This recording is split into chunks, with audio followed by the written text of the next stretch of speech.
हम लोग stock market में काम तो स्टार्ट कर देते हैं, मगर बहुत लोगों को बेसिक्स के बारे में पता नहीं होता है। तो इस वीडियो में और आने वाले 4-5 वीडियो में हम लोग स्टॉक मार्केट के बेसिक्स को कवर करने वाले हैं। अगर आप ऑलरेडी ये सारा चीज जानते हैं तो ये सारे वीडियोस को स्किप कर सकते हैं। आप जानते हैं स्विंग ट्रेडिंग कोर्स का ये एक सीरीज चल रहा है, जहां पे ऑलरेडी मैंने 2 वीडियोस बना के रखा है। तो अगर आपने वो वीडियोस नहीं देखा है तो लिंक ऊपर आई बटन पे दिया हुआ है, आप जाके देख सकते हैं। और इस वीडियो में मैं बात करूंगा व्हाट इज स्टॉक और एक टिकर क्या होता है और एक स्टॉक का इंफॉर्मेशन कैसे हम लोग ऑनलाइन से सर्च कर सकते हैं। तो चलिए सीखते हैं एक साथ। तो फर्स्ट हम लोग जान लेते हैं स्टॉक क्या होता है। एक पब्लिक लिमिटेड लिस्टेड कंपनीज के ट्रेडेबल सिक्योरिटीज को हम लोग एक स्टॉक कहते हैं।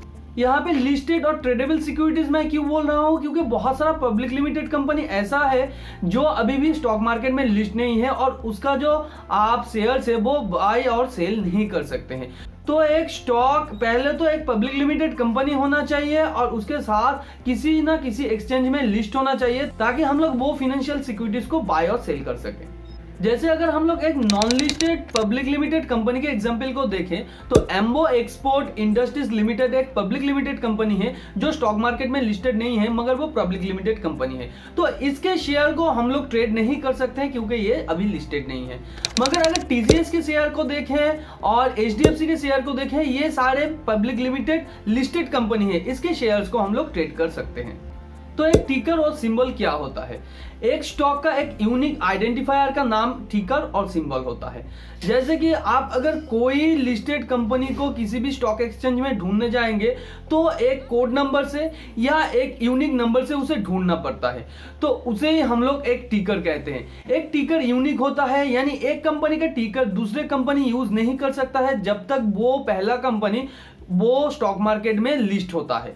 अगर वो अनलिस्टेड हो जाता है तो बाद में उस टिकर का नेम कोई दूसरा कंपनी भी यूज कर सकता है, मगर जब तक वो लिस्टेड है उसे कोई यूज नहीं करता है। तो यूनिक आइडेंटिफायर का नाम ही होता है एक टिकर। तो एक स्टॉक अगर 2 अलग अलग एक्सचेंज में लिस्ट होता है तो अलग अलग टिकर नेम भी उसका हो सकता है। तो जैसे फॉर एग्जांपल बीएससी में अलग उसका टिकर नेम होगा और एनएससी में अलग उसका टिकर नेम होगा सेम कंपनी का। तो आप यहाँ पे एग्जांपल देख सकते हैं, कंपनी का नाम अलग है और उसका डिफरेंट एक्सचेंज में टिकर का नेम भी अलग है। तो अभी बात करते हैं कैसे हम लोग ऑनलाइन से एक कंपनी का इंफॉर्मेशन निकाल सकते हैं।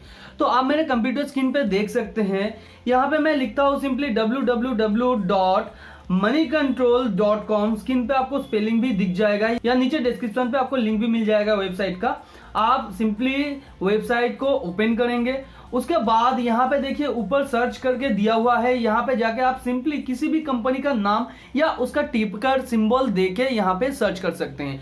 फॉर एग्जांपल यहाँ पे कुछ दिखा रहा है IRCTC, ITC, Tata power, ICICI bank, IEX। तो ये क्यों दिखा रहा है? यहाँ पे देखिए ऊपर लिखा हुआ है यहाँ पे ट्रेंडिंग स्टॉक, यानी ये सारा स्टॉक बहुत बार आज सर्च हो चुका है, जिसके लिए ये ट्रेंडिंग स्टॉक है। तो इसके यहाँ पे हम लोग नहीं जाएंगे, हम लोग सिंपली सर्च करेंगे HDFC और उसके बाद हम लोग यहाँ पे देखेंगे नीचे यहाँ पे बहुत सारा ऑप्शन दिया हुआ है। तो यहाँ से ही आपको चूज करना है, क्योंकि एक स्टॉक का सिंबल नेम अलग होता है, यानी टिकर नेम अलग होता है। तो अगर हम लोग HDFC लिख के सिंपली एंटर कर देंगे तो यहाँ पे कोई डिफरेंट कंपनी भी ओपन हो सकता है या कोई कंपनी नहीं भी ओपन हो सकता है।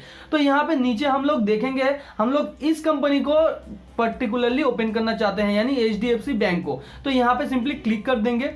उसके बाद यहाँ पे देखिए कंपनी का शेयर प्राइस अभी करेंटली कितना है, कंपनी का नाम क्या है, कंपनी कौन से सेक्टर से बिलोंग करता है, उसके साथ इसका डे रेंज क्या है, 52 वीक्स रेंज क्या है, ये सारा चीज हम लोग बाद में जाके कवर करेंगे। तो ऐसे ही एक कंपनी का इंफॉर्मेशन निकाल सकते हैं हम लोग ऑनलाइन से। और नीचे जितना भी जाएंगे यहाँ पे देखिए बहुत सारा और भी ऑप्शन मिल जाएगा आपको।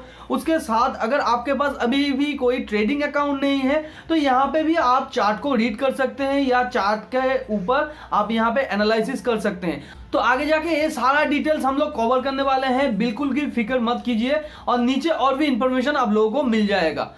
तो आप अभी सीख चुके हैं कैसे एक स्टॉक का इंफॉर्मेशन निकाला जाए। तो जाइए, बहुत सारा स्टॉक मार्केट के अंदर है, आप जाके निफ्टी 50 के अंदर जितना भी स्टॉक है आप ऐसे करके मनी कंट्रोल को ओपन करके आप स्टॉक को ओपन कीजिए, उसके साथ स्टॉक का जो प्राइस चल रहा है या स्टॉक के अंदर जो उसका डिटेल्स है वो जाके देखिए, तो ही आपको धीरे धीरे समझ में आएगा कि एक्चुअली स्टॉक के अंदर हो क्या रहा है। और अगर कोई भी डाउट आता है नीचे कमेंट कीजिए, या अगले वीडियोस में हम लोग जरूर कवर करेंगे ये सब, तो बिल्कुल भी फिक्र मत कीजिए आप लोग। तो उम्मीद करते हैं वीडियो पसंद आया होगा। वीडियो को लाइक एंड शेयर कीजिए आपके फ्रेंड्स एंड फैमिली के साथ जो फाइनेंस और स्टॉक मार्केट में इंटरेस्ट रखते हैं।